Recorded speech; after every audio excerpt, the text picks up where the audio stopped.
Grabe. Gusto niyo ba ng puting gluten dip? Ito na yun.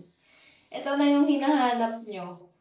Okay? Noong una, hindi rin ako naniniwala. Pero nung tinry ko, tinigil ko talaga lahat ng sabon na ginagamit ko noon. At ito lang yung ginamit ko. At girl, totoo ang chismis about sa soap na to. Kaya pala laging sold out. At isa na ako sa bumibili ng marami at hindi nagpapaubos ng sabon na yan. Binababad ko lang siya sa katawan ko, guys.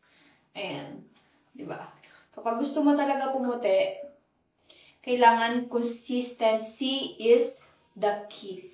Like, girl, yes, consistency is the key. Kapag hindi ka consistent, gagamitin mo lang siya ng isang beses, dalawang beses, walang effect. Kahit gano'ng kaganda yung product, hindi mo laging gagamitin, walang silbi. Okay? Lalagay ko na lang yung link dyan sa may yellow basket para legit product at legit shop ang mapag-orderan nyo.